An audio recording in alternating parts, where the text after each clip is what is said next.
मोदी जी पश्चिम बंगाल में भ्रष्टाचारी नेताओं को हाईजैक करने के लिए गए थे?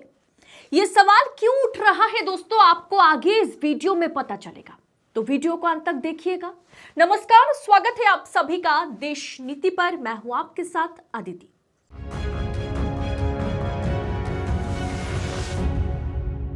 देश नीति, केवल सच्ची और पक्की खबरें।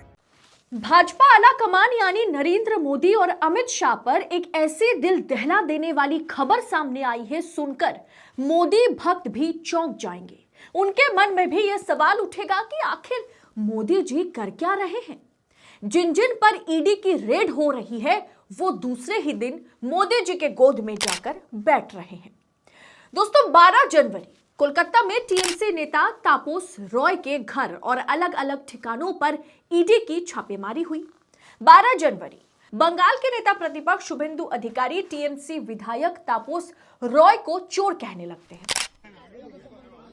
तापस Roy also involve in Baranagar municipal recruitment scam. Suvendu Adhikari ने यह भी कहा कि बंगाल के युवा और बंगाल की जनता चाहती है कि वो सलाखों के पीछे जाए। 12 जनवरी टीएमसी का कहना है कि ईडी की ये कार्रवाई यानी तापस रॉय के खिलाफ कार्रवाई राजनीति से प्रेरित है और ये साजिश भाजपा रच रही है।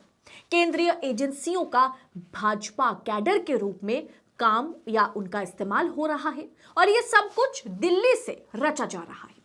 4 मार्च 2024 टीएमसी विधायक तापस रॉय ने विधायक पद से एमएलए पद से इस्तीफा दे दिया। जैसे ही वो टीएमसी छोड़ते हैं, बंगाल भाजपा के नेता प्रतिपक्ष जो उन्हें 2 दिन पहले गाली दे रहे थे, शुभेंदु अधिकारी का सूर नरम होते हैं। शुभेंदु अधिकारी कहते हैं कि वो हमारे राज्य के बहुत वरिष्ठ नेता हैं। वो एक पूर्व मंत्री हैं और 4 बार मंत्री रह चुके हैं, 5 बार विधायक। मैं पार्टी और एक विधायक के रूप में इस्तीफा देने के उनके फैसले का स्वागत करता हूं। 6 मार्च मोदी जी बंगाल दौरे पर होते हैं और पूर्व टीएमसी नेता जिन पर ईडी की छापेमारी हो रही थी, ईडी कार्रवाई कर रही थी जिन पर, वो तापस रॉय पश्चिम बंगाल के भाजपा नेता प्रतिपक्ष शुभेंदु अधिकारी की मौजूदगी में बीजेपी में शामिल हो जाते हैं। अब सवाल तो यही उठता है कि क्या मोदी जी बंगाल में टीएमसी के विधायक हाईजैक करने के लिए गए थे? मोदी की मौजूदगी में बंगाल में ईडी की केस में फंसे हुए, लपेटे हुए एक विपक्षी नेता भाजपा में नाचते नाचते शामिल हो जाते हैं। इसे आप क्या कहेंगे? क्या आप मानेंगे कि वाकई मोदी जी भ्रष्टाचारियों के खिलाफ लड़ रहे हैं या भ्रष्टाचारियों के साथ लड़ रहे हैं? ईडी को अपार शक्तियां देने के बाद भी, मोदी के कार्यकाल के 10 साल के बाद भी भ्रष्टाचार खत्म नहीं हुआ। यह भ्रष्टाचार या भ्रष्ट नेताओं को बीजेपी में जोड़ने का हथियार बन गया है ईडी।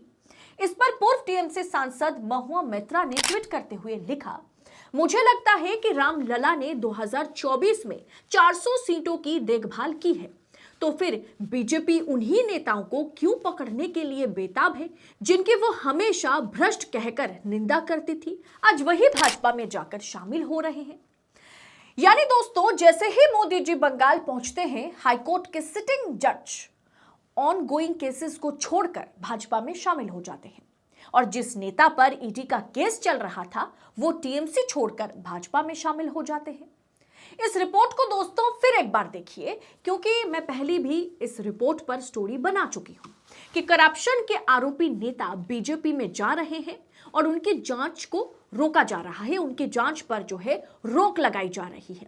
सबसे ज्यादा नेता महाराष्ट्र के हैं और उसके बाद दूसरे नंबर पर पश्चिम बंगाल है, क्योंकि महाराष्ट्र में शिवसेना ने धोखा दे करके कहीं ना कहीं बीजेपी के साथ धोखा करके नरेंद्र मोदी और अमित शाह से महाराष्ट्र छीन लिया था और उसका खामियाजा कहीं ना कहीं शिवसेना और एनसीपी को भुगतना पड़ रहा है, उद्धव ठाकरे को भुगतना पड़ रहा है। तो इसीलिए महाराष्ट्र जो कि फाइनेंशियल कैपिटल है इंडिया का, उसे कहीं ना कहीं भारतीय जनता पार्टी पूरी तरह से एकनाथ शिंदे या अजित पवार के सहारे नहीं, पूरी तरह से अपने पाले में, अपने कब्जे में करने की कोशिश कर रही है।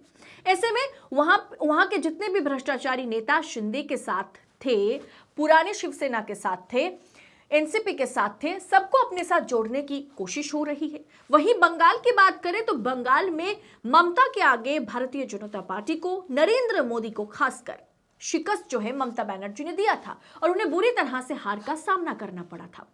सामने चुनाव है।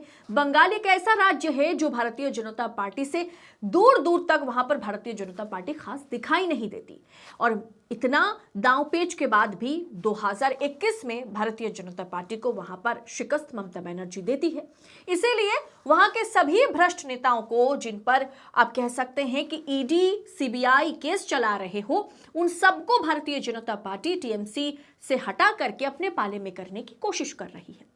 और सबसे बड़ी बात कि उनकी केसेस, उन पर चल रही ऑनगोइंग केसेस जो है उसे भी बंद किया जा रहा है।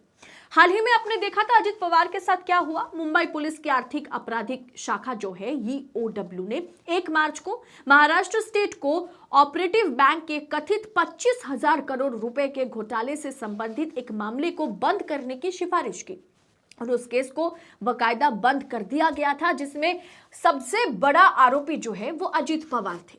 सीधा आदेश कहा जा रहा है कि ऊपर से आया था।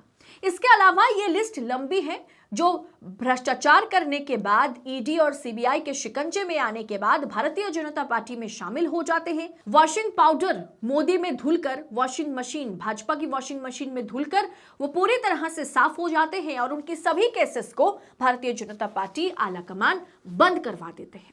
ऐसे में सवाल उठता है और आपको भी अपनी कीमती वोट देने से पहले सोचने की जरूरत है कि भारतीय जनता पार्टी क्या वाकई बीजेपी के जो फुल फॉर्म है भारतीय जनता पार्टी वो वैसा रह गई है या वो आज भ्रष्टाचारियों की पार्टी बन गई है।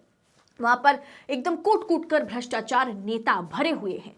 अपनी कीमती वोट देने से पहले आप जरूर सोचिएगा कि आप जिन पार्टी को वोट दे रहे हैं, जो भ्रष्टाचार को खत्म करने के वादों के साथ सत्ता में 2014 में आई थी, जो पार्टी, जो नरेंद्र मोदी भ्रष्टाचार को खत्म करने का वादा करके भारतीय जनता पार्टी को सत्ता में लाए थे, वो क्या आज पूरी तरह से भ्रष्टाचार विरोधी रह गए हैं या वो सभी भ्रष्टाचारी नेताओं को अपने साथ लेकर के चुनावी मैदान में उतरे हैं?